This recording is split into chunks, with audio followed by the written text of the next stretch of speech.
Okay, so I am going to go ahead and combine questions 8 and 9 of the mid-year freakout tag.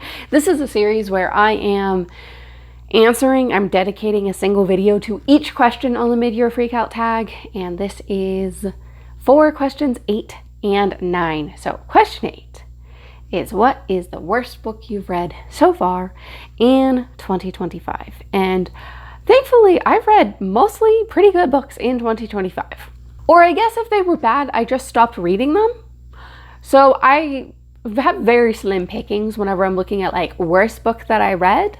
And then I feel a little bit bad because like, I'm going to mention a very, very popular book here.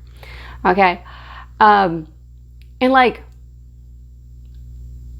maybe I kind of get why people like it, but it just did not work for me personally. And that is a man called Uwe. I think Uwe is how they said in the audiobook.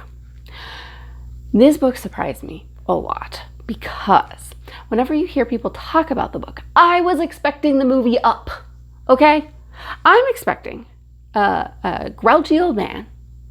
And even at the beginning of the book, like the neighbors move in next door, the neighbors have little kids, all of this stuff. And I actually was enjoying the first part of the book where he's just being grouchy about everything, okay? It was kind of entertaining.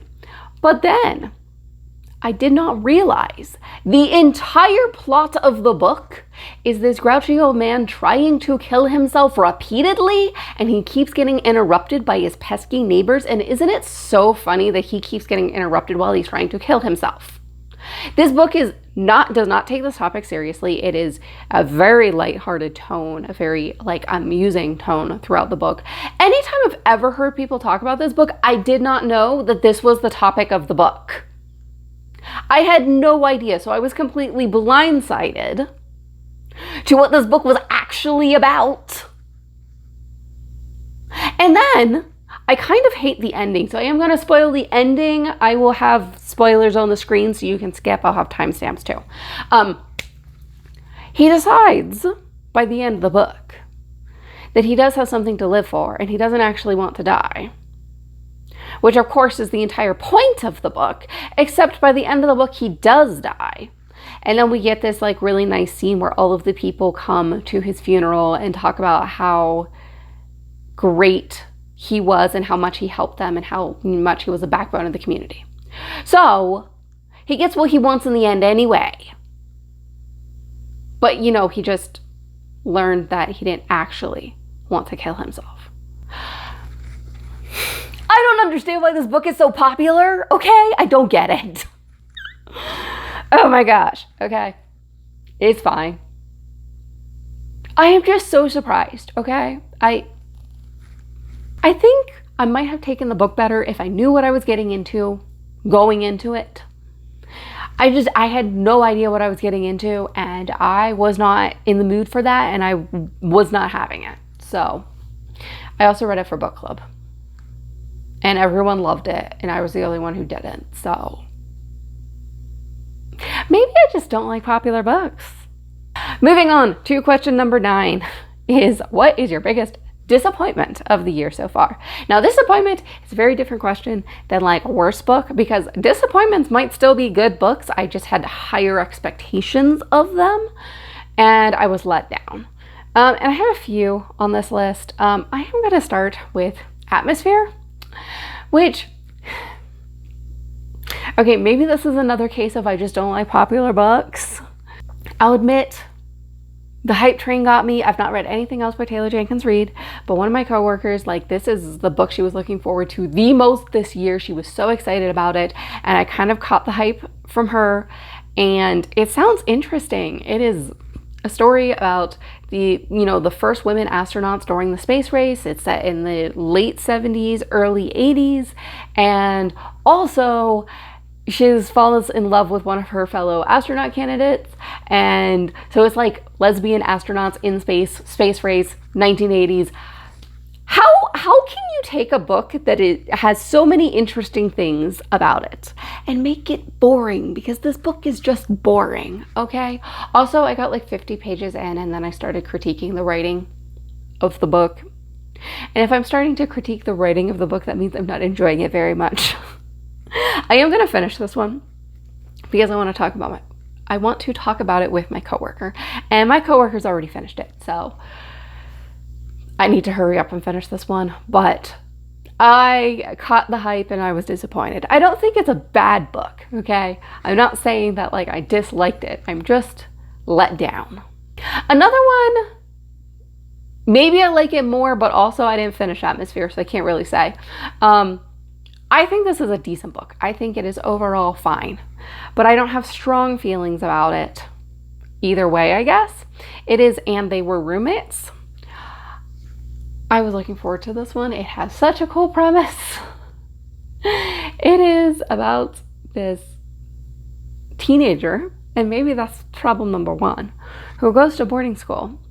And this teenager is a trans teen, and he gets roomed. His roommate is a guy that he dated a year ago or more, pre-transition. So the guy that he dated doesn't know he's the same person, but he is the same person. He's going, oh my gosh, I hope he doesn't find out. And then they end up falling in love anyway. So it's a second chance romance. It's very sweet. There's so much this book has so much potential, and in some ways, like, I'm not the target audience for this because this is a young adult book, and I should give it some grace because of that.